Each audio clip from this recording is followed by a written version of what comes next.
ఎందరో త్యాగమూర్తుల త్యాగఫలం ఆంధ్ర రాష్ట్రం. నేడు ఆంధ్రప్రదేశ్లో ప్రజలు సుఖ సంతోషాలుగా ఉన్నారా? ప్రస్తుతం ప్రజల మధ్య ఉన్న కులాల కుంపట్లు ఎవరి కోసం? చంద్రయాన్ రాకెట్ యుగంలో కూడా వర్ణ విభేదాలు దేనికి సంకేతాలు? రాజకీయ పార్టీల నేతలు ఏం చెప్తున్నారు? నేటి కాలంలో ప్రపంచాన్ని శాసించే మన యువత మేధాశక్తి ఏం కోరుకుంటుంది? తెలుసుకోవాలంటే ఆంధ్ర యువగలం. ప్రజల మాటే మా నోట. ప్రపంచ తెలుగు మహాసభలు 6వ దఫా విజయవాడ కేంద్రంలో జరుగుతుంటూ చాలా ఉదాహరణ. ఎందుకంటే ఒక 40 ఏళ్ళు జర్నలిజంలో ఉంటూ నేను తెలుగు భాషా పండితునిగా జిల్లా పరిషత్లో పనిచేసి దానికి రాజీనామా చేసి బడి జర్నలిజంలో కొనసాగుతూ వస్తున్నాం. అయితే ఇప్పుడున్న పరిస్థితుల్లో చూసి ఒక తెలుగు భాషా పండితునిగా ఒక జర్నలిస్ట్గా కూడా చాలా బాధాకరం. అయితే ఈ సదస్సులో మాట్లాడుతున్న వక్తలు అన్నీ కూడా బాగానే ఉన్నాయి, కానీ కార్యాచరణ మనం ఏం చేయాలి? కొంతమంది అయితే నేను ఈ స్థాయికి మారుమూల పల్లెటూరులో చెట్టుగా చదువుకొని ఈ స్థాయికి వచ్చారంటారు. బాగానే ఉంది, నీ స్థాయికి ఒక్కరు వచ్చావు. మిగతా 99% తెలుగులో ఉన్నవాళ్ళు వాళ్ళు ఏ ఏ పరిస్థితుల్లో ఏ ఏ స్థాయిల్లో ఉన్నారు అనేది కూడా గమనించాల్సిన అవసరం కూడా ఉంది. ఏది ఏమైనప్పుడు కూడా తెలుగు భాష దాని మీద మొదట్లో మా చిన్నతనంలోనే 3 రోజులకి పోస్ట్లో పత్రిక వస్తే పంచాయతీకి ఆ రోజు 90% గ్రామాల్లో పాఠశాల లేని గ్రామాల్లో నిరక్షరాస్యులు ఉంటే ఒక పత్రిక వస్తే చదువుకొని ఒక మాస్టారు ఒక హెడ్లైన్ చదువుతూ ఉంటే ఇని ఆ విధంగా లోక పరిజ్ఞానం, లోక విషయ పరిజ్ఞానం, రాజకీయ పరిజ్ఞానం కూడా నేర్చుకున్నవి పత్రికలు, దినపత్రికలు వాస్తవానికి. తర్వాత దూరదర్శన్ వచ్చింది, ఆకాశవాణి రేడియో వచ్చింది. ఆ వార్తల టైంలో వచ్చి చెవి చదువు నిరక్షరాస్యులు కూడా దాని మీద కొంచెం ఒక అవగాహన కూడా రావడం జరిగింది. తర్వాత ఇక వచ్చిన తర్వాత ఇక యూట్యూబ్ ఛానళ్ళు ఇవి ఇచ్చిన విస్తృతంగా మారుమూల గ్రామాలతో సైతం కూడా ఏ ఏం జరుగుతుందో ప్రపంచంలో కూడా సమాచారాన్ని మాత్రం తెలుసుకునేటువంటిది వాళ్ళందరికీ కూడా ఈ యూట్యూబ్ కానీ టీవీ కానీ శాటిలైట్ ఛానల్స్ వాళ్ళందరికీ కూడా ఈ హృదయపూర్వక ధన్యవాదాలు తెలుపుకున్నా. మొదట్లో ఒక పుస్తక పఠనాభ్యాస ఇది ఉండేది, పఠనాసక్తి రాను తగ్గింది. పుస్తక పఠనం ఆ రోజు ప్రతి ఇంట్లో కూడా వీక్లీ ఆంధ్రపత్రిక, ఆంధ్రజ్యోతి, తర్వాత ఇక స్వాతి వచ్చేది. వీక్లీలో సీరియల్ కోసం అమ్మమ్మ, తాత, అమ్మ, కూతురు, పిల్లలు కూడా సైకిల్ మీద వచ్చి అతను ఆ రోజు గేటు దగ్గర అన్నం తినకుండా ఎదురు చూసేవాళ్ళు. ఆ విధమైనటువంటి ఆసక్తి. అలాగే ప్రతి ఇంట్లో కూడా పుస్తకాలు, మ్యాగజైన్, రకరకాల విపుల చేతుల మ్యాగజైన్లు కూడా ఉండే పరిస్థితి. అది పోయింది, ఆ శకం అయిపోయింది. తర్వాత పత్రికా ఆసక్తి కూడా అది కూడా తగ్గింది. ఎందుకంటే నేను బాధాకరంగా చెబుతున్నాను, ఇది వేరే దశ కాదు.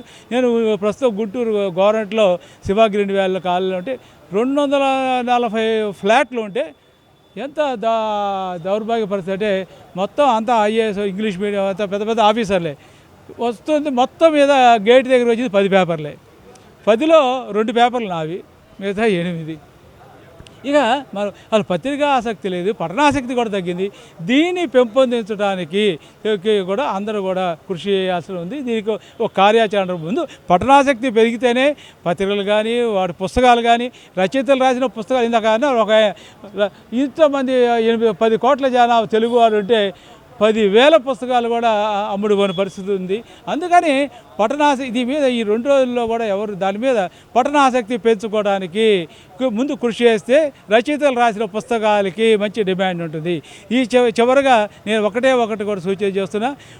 ప్రభుత్వానికి కనుక తమిళనాడు ముఖ్యమంత్రి లాగా చిత్తశుద్ధి ఉంటే కూడా నిర్బంధ ప్రాథమిక విద్య తెలుగు భాష మాతృభాషలో చేసి 5వ తరగతి వరకు ఒక ప్రభుత్వ పాఠశాలలోనే చదివి ప్రైవేట్ పాఠశాలలు, ఇంగ్లీష్ మీడియం స్కూళ్ళు అన్నీ కూడా రద్దు చేయాలని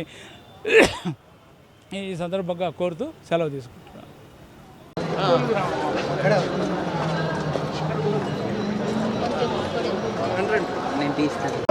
90,000 పదాలతో తర్వాత రిటైర్డ్ జడ్జిలు ఎలాంటి ఇది లేకుండా కూడా 1100 హైకోర్టు జడ్జి ఆవిడ నిజంగా పొంగిపోయారు.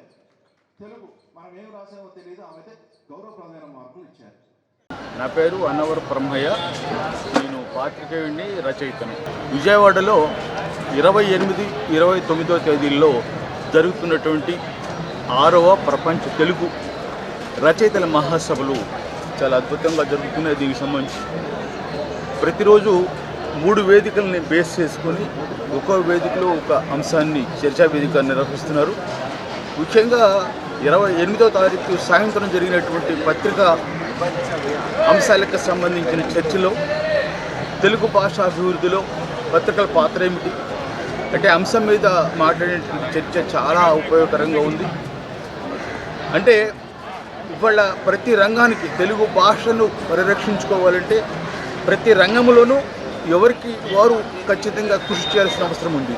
అట్లాగే 29వ తారీఖు నాడు న్యాయ వ్యవస్థలో తెలుగు పదాలను ఎట్లా ఉపయోగించాలి, ఎట్లయినా జడ్జిమెంట్ తెలుగులో ఇవ్వటం, కక్షిదారులకు సంబంధించినటువంటి వాదోపవాదాలు అన్నిటికీ తెలుగులో చూపించడం, ఇటువంటి అంశాలకు సంబంధించినటువంటి అంశాల మీద చర్చ జరిగినాయి.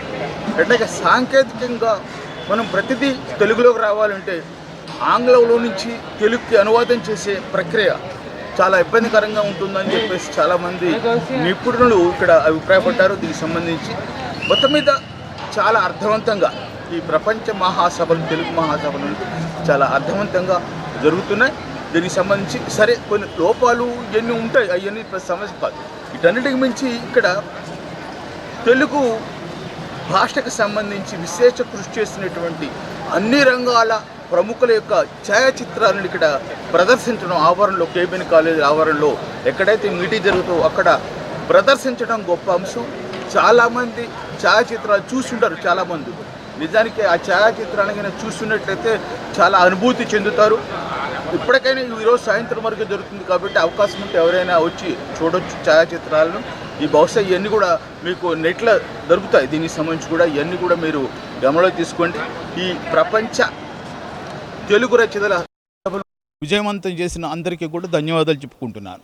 నా పేరు బండారు సురేష్ బాబు అండి. నేను సీనియర్ జర్నలిస్ట్ని. ఈ ప్రపంచ మహాసభలు మొదటిసారి పెట్టినప్పటి నుంచి ప్రతిసారి ఈ సభలకు అటెండ్ అవుతూ ఉంటాను. గతంలో గొప్ప గొప్ప మహారచయితలు జ్వాలాముఖి, నగ్నముని ఇలా గొప్ప గొప్ప తెలుగు రచయితలందరూ ఉపన్యాసాలు కూడా అద్భుతమైన వారి ఉపన్యాసాలని నేను ఇలాంటి ప్రపంచ తెలుగు మహాసభల్లోనే విన్నాను. అలాగే ఈసారి ఇప్పుడు జరుగుతున్న 6వ మహాసభలకి వచ్చాను. ఈ మహాసభలకి కూడా చాలామంది ఉభయ తెలుగు రాష్ట్రాల నుంచే కాకుండా ప్రపంచవ్యాప్తంగా మన దేశవ్యాప్తంగా ఉన్న చాలా ప్రాంతాల నుంచి కూడా రచయితలు వచ్చారు. అలాగే ఈసారి నన్ను ఆకర్షించిన అంశం ఏంటంటే యువ కవి సమ్మేళనం ఒకటి జరిపారు.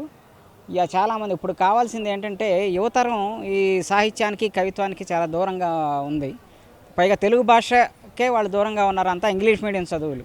అలాంటి ఈ రోజుల్లో యువకుల కోసం, యువతరం కోసం యువ కవి సమ్మేళనం ప్రత్యేకంగా నిర్వహించారు. ఆ కవి సమ్మేళనంలో కూడా ఎంతోమంది యువతీ యువకులు చాలా మన రాష్ట్రంలో నలుమూలల నుంచి కూడా వచ్చి పాల్గొన్నారు. అది చాలా ఆహ్వానించదగ్గ పరిణామం. అలాగే కొంతమంది తెలుగు టీచర్లు, లెక్చరర్లు వాళ్ళ పిల్లల్ని వెంట పెట్టుకొచ్చారు. అది కూడా వాళ్ళల్లో మంచి ఇలాంటి సభలకు తీసుకొస్తే వాళ్ళల్లో మంచి స్ఫూర్తిని నింపుతుంది. భవిష్యత్తులో వాళ్ళు కూడా తెలుగు సాహిత్యం పట్ల అట్రాక్ట్ అయ్యి ఎంతో కొంత తెలుగు సాహిత్యంలో కృషి చేసే అవకాశం ఉంటుంది. యువతరం ఎక్కువగా రావటానికి ఇటువంటి మహాసభలు దోహదపడతాయని నేను విశ్వసిస్తున్నాను. Thank you.